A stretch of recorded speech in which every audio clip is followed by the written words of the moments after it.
my name's Gina. I used to be a figure skating coach, before my life took a whole different turn. It was back at the rink where I spent most of my days, either gliding on ice or teaching kids how to stand on their skates without falling flat. It was a regular Tuesday morning when I first saw Tom. He was at the rink, obviously out of his element, clutching the railing like it was the only thing between him and a frozen grave. His niece, Lily, who was about 7, zipped around him, her laughter echoing off the cold walls. "Hey, need a hand?" I skated over to Tom, amused by his cautious stance. He looked up, relief washing over his face. "Yeah, thanks. I'm Tom, and this is Lily." He gestured to the whirlwind niece of his who was now attempting a spin. "Gina," I introduced myself, offering him a smile. "And don't worry, you're not the first adult to look like they're auditioning for Bambi on ice around here." He chuckled, easing up a bit. "That obvious, huh? I'm just trying to keep up with her." He nodded towards Lily. "But I swear, she's more at home here than I am in my office." We chatted more as I gave him a few tips on how to skate without clinging to the sides. He was quick to learn, or maybe he was just trying really hard not to embarrass himself in front of his niece. Either way, it was fun watching him get the hang of it. "Uncle Tom, look," Lily called out, doing a little jump. I laughed. "You've got a natural there. Ever thought of getting her into lessons?" Tom glanced at me, then back at Lily, who was now skating towards us. "I've thought about it. Do you give lessons?" "Sure do," I replied. "I teach kids her age all the time. She'd fit right in." He seemed to think it over as he watched Lily join us, her face flushed with cold and excitement. "What do you think, kiddo? Want to learn some cool tricks?" Lily's eyes lit up. "Yes, please, Uncle Tom?" He nodded, looking back at me. "Guess we're signing up then." From that day, Tom started bringing Lily to her lessons regularly. We got to talking more and more. He was funny in a dry sort of way, and I liked that. He'd hang around during the lessons, sometimes even lacing up a pair of skates and trying a few moves himself. One day, after the rink had emptied and it was just the two of us left, he asked me out. It was straightforward, no fancy lines, just a simple, "Wanna grab dinner sometime?" That dinner led to many more, and before I knew it, we were inseparable. Life was simple, filled with laughter, chilly mornings at the rink, and quiet evenings out. Life after marrying Tom seemed like it settled into a comfortable pattern faster than I thought possible. Moving out of my small apartment and into a house with Tom felt like the first real grown-up thing I'd ever done. We filled it with furniture, laughter, and eventually, the cries and giggles of our kids. Tom's family was a big part of our lives. His mom, Janet, and dad, Mike, were over so often it felt like they lived with us half the time.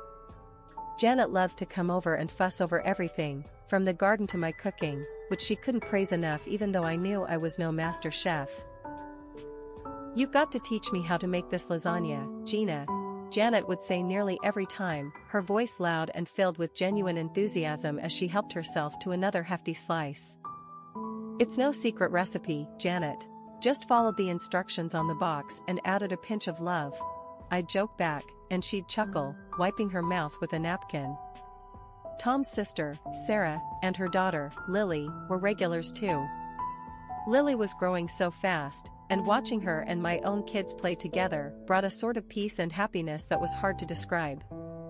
One Sunday, while the kids were sprawled on the living room floor with their coloring books and toys, Sarah and I sipped coffee in the kitchen. "You've made a nice life here, Gina," Sarah noted, her tone a mix of admiration and a hint of something else, maybe wistfulness. "I guess we did, huh?" I responded, leaning back in my chair.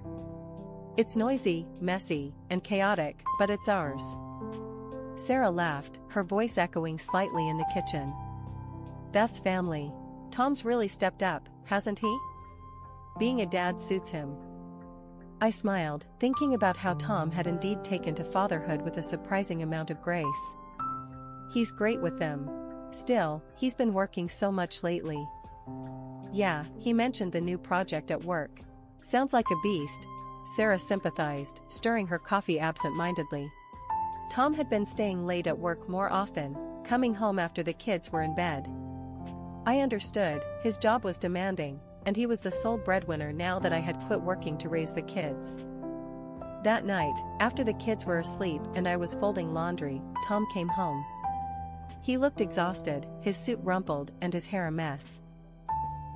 "You look like you've been through a war," I said, half joking as I walked over to help him with his coat. Tom forced a smile, his eyes tired. "Feels like it sometimes. These clients are driving me up the wall."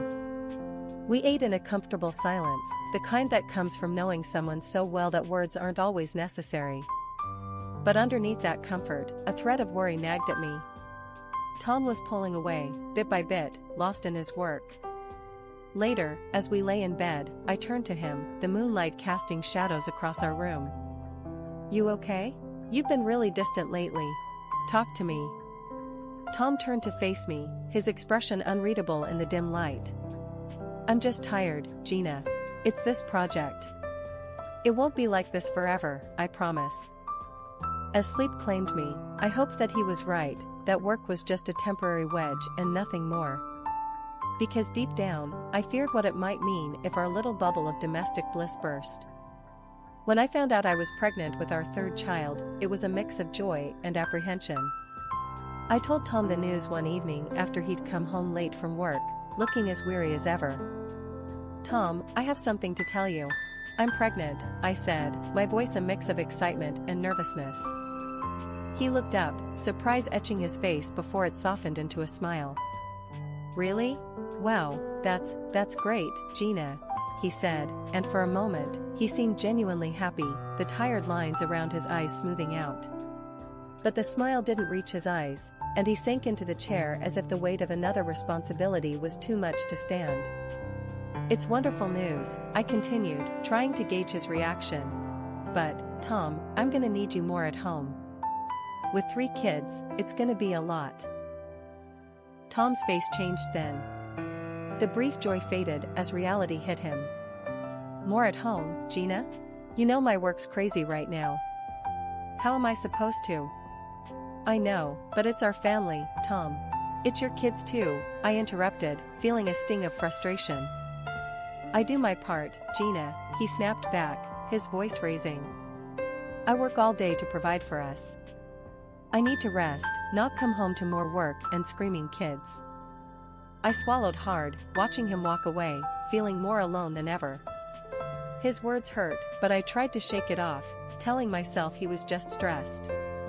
The months that followed were tough. My belly grew, and so did the distance between Tom and me.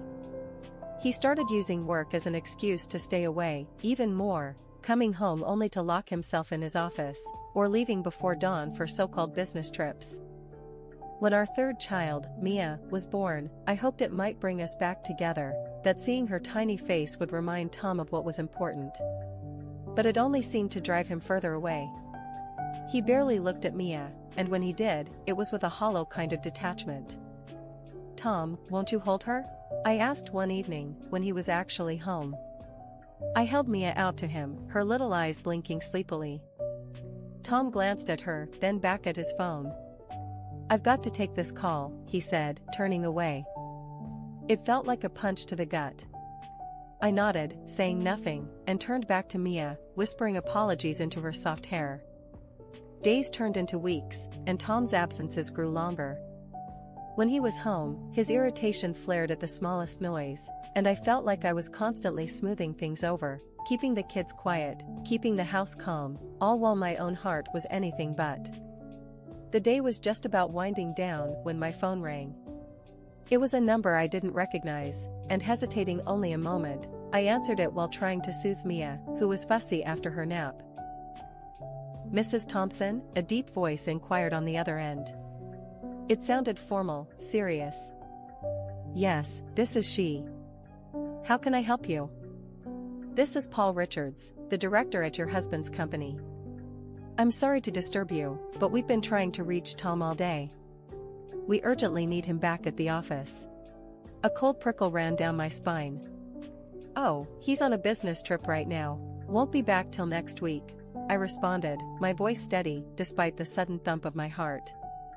That's impossible, Mrs. Thompson. Paul's voice was confused and a bit impatient.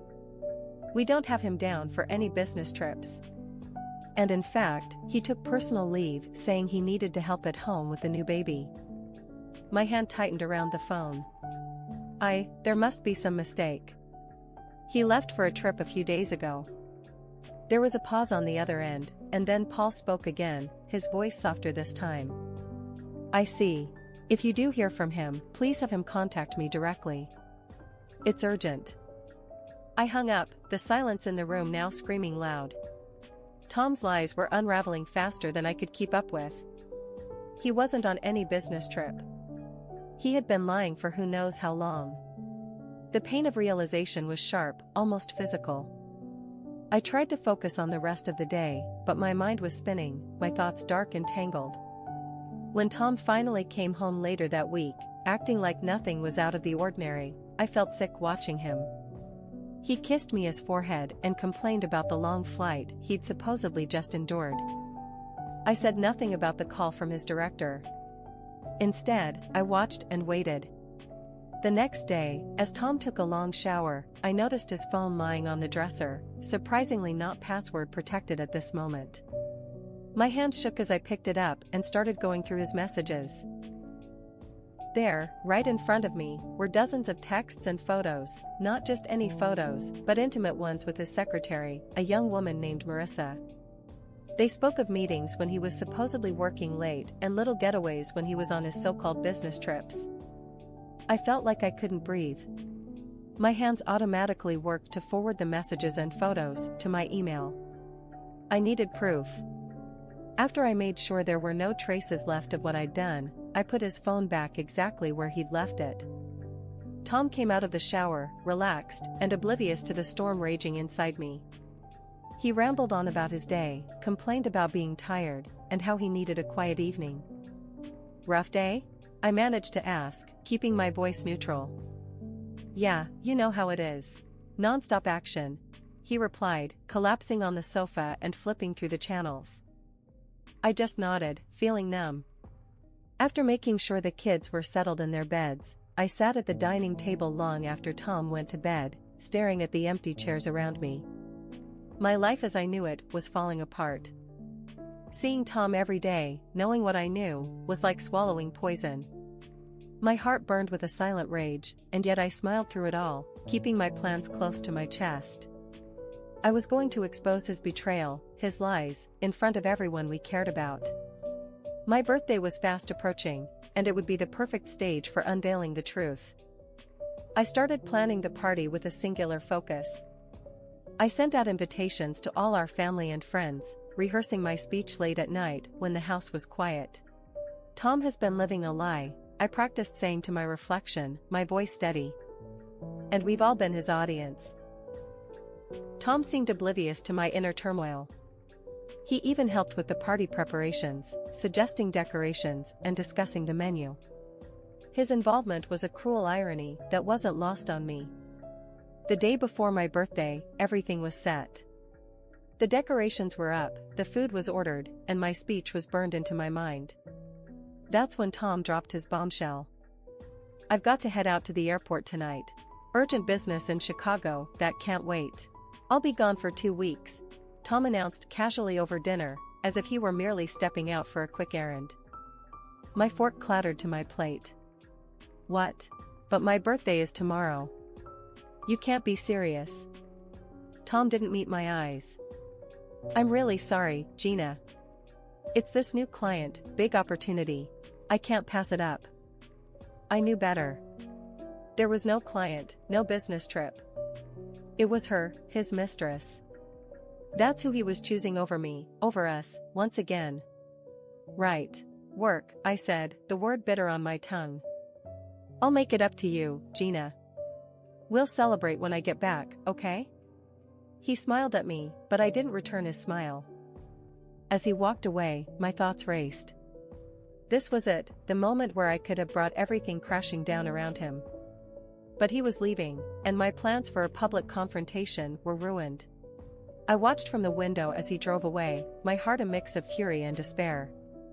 My birthday would still come, and though my plans were foiled for now, this wasn't the end. I would find another way, a better moment to reveal the truth. The morning after Tom left was the day of my birthday party. The house quickly filled with family and the warm chatter of familiar voices. My parents were the first to arrive, followed closely by Tom's parents, his sister Sarah, and her daughter Lily. They came bearing gifts and smiles, ready to celebrate. As the children played in the background, my mother-in-law, Helen, looked around, her expression turning puzzled. "Where's Tom? Isn't he joining us for your birthday, Gina?" I hesitated, a lump forming in my throat. I had planned this moment, rehearsed the words, but facing it head-on felt overwhelming. "Actually, can we gather in the living room? There's something important I need to discuss with all of you," I managed to say, my voice steady.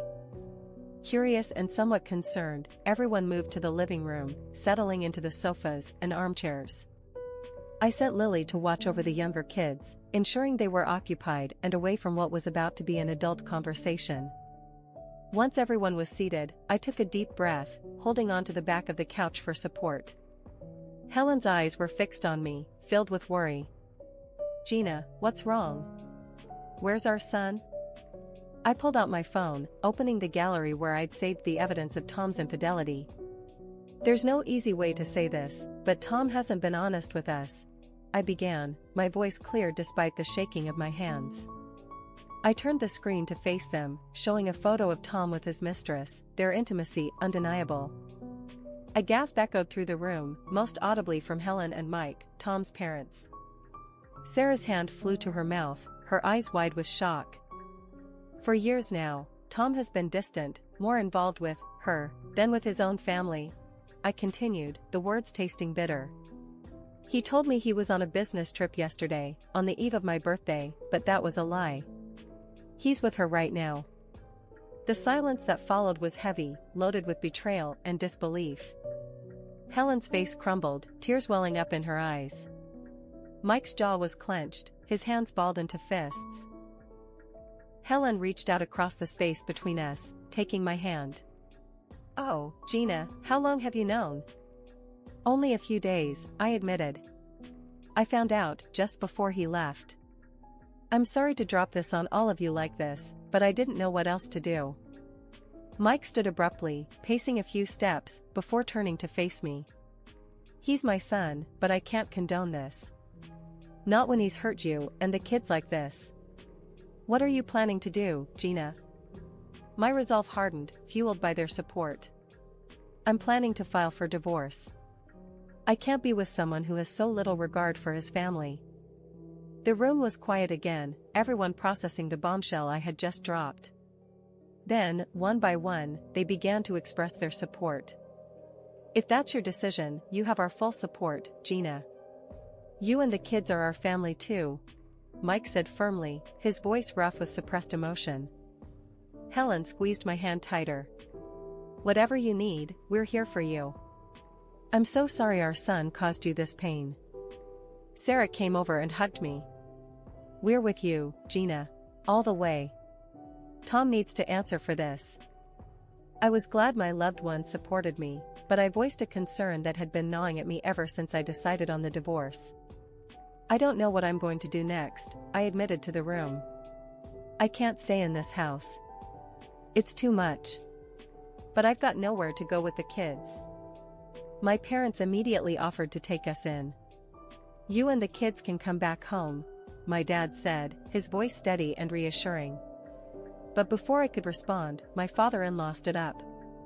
"Actually, the house you're living in now," Mike started, his tone serious, "it's under my name. I think it's best if we sell it. There's a house near ours that's just come on the market. It would be perfect for you and the kids." The room paused, everyone processing Mike's words. My mother-in-law clapped her hands, a smile spreading across her face. "Oh, that would be wonderful. Having the grandchildren close by, and Gina too, it would mean the world to us." The decision was made quickly after that. Mike and Helen moved forward with selling the house. It was a whirlwind, and before I knew it, they had not only sold it but also purchased the new home near them. The efficiency and support from Tom's family were overwhelming in the best way possible. The move was a flurry of activity. Boxes were packed, furniture moved, and my life repacked into a new setting with an incredible speed. My parents, Mike, Helen, and Sarah were all hands on deck, making the transition as smooth as possible. It was during these days of setting up our new home that I finally dealt with the last piece of my old life with Tom. I gathered all his belongings, which weren't many since he'd taken a lot with him on his supposed business trip. With the help of my father, I shipped everything to Tom's office. Included in the boxes was a letter, not just to him but to his director. I detailed everything, from the affair to the lies about his business trips. That night, after the kids had gone to bed in their new rooms, I stepped out onto the small porch of our new house. The air was cool, the sky clear and full of stars. Mike came outside, joining me. "How are you holding up?" he asked, his voice gentle. "I'm okay," I said, looking out into the night. "Actually, I'm more than okay. I feel free." Mike nodded, understanding. "Good. You deserve to be happy, Gina. All of you do." "We will be," I replied, a newfound resolve strengthening within me. "We're going to be just fine." And as we stood there, the quiet night around us, I believed it. With the support of my family and the promise of new beginnings, I was ready to face whatever came next. I wasn't just surviving, I was ready to thrive. The real drama unfolded when Tom returned from his business trip. He went straight to our old house, expecting everything to be as he left it. I heard about what happened next from Sarah, who heard it from a neighbor. Tom tried to unlock the door, but of course, the keys didn't work, new locks. He started pounding on the door, loud enough to startle the new tenants who had just moved in. Confused and annoyed, the man who opened the door was met with Tom's bewildered and angry face. "Where's Gina? What the hell are you doing in my house?" Tom had demanded, his voice booming. The new tenant, taken aback by Tom's aggression, threatened to call the cops. Tom, flustered and fuming, pulled out his phone and dialed my number. I answered, knowing this call was inevitable. "What the hell, Gina? Why can't I get into the house? Who are those people?" Tom's voice was loud and frantic over the phone. I replied calmly, each word deliberate and clear. "I sold the house, Tom. And I'm not going to tell you where we are now. You should probably go stay with your mistress." The line went silent for a moment before he erupted again, cursing, demanding explanations. But I had said what I needed to. I hung up, my heart pounding but my resolve steady. Tom, lost and desperate, went to his parents' house next. But Mike and Helen were firm. They had already chosen their stand. When Tom showed up at their doorstep, hoping for solace or a place to stay, Mike met him at the door. "We can't support you in this, Tom. What you did to Gina and the kids, we're ashamed," Mike had told him, his disappointment heavy in his voice. Tom lost it then, yelling about being their son and how they couldn't just turn him away. But Mike was adamant, the door closing on Tom's pleas and curses. Back at work, things didn't go any smoother for Tom. I got the details from my friend Liz, who works in HR at Tom's company. The director had called him in first thing, laying down the consequences of his actions, not just the affair, but the misuse of company time and resources. Tom was transferred to another branch effectively immediately. His secretary was fired, the company keen to wash their hands clean of any part in Tom's personal mess. Tom was livid, lashing out as he packed his things, kicking boxes, and throwing papers. It was a low point for him, but for me, it was a strange kind of closure. I filed for divorce shortly after, citing his infidelity. I included the evidence I had gathered, making sure my case was ironclad. I wasn't vengeful, but I needed to secure a future for our children. The court proceedings were swift, thanks to the overwhelming evidence and Tom's somewhat tarnished reputation. In the aftermath, I turned back to the one thing that always brought me peace, figure skating. I got a job teaching at a local rink. Morning sessions only, leaving my afternoons and evenings free to be with my kids. Life now is a far cry from where I was just a few months ago. The kids are thriving, closer to their grandparents, who spoil them rotten with love and toys. My evenings are filled with homework, laughter, and the occasional movie night. It's simple, but it's ours.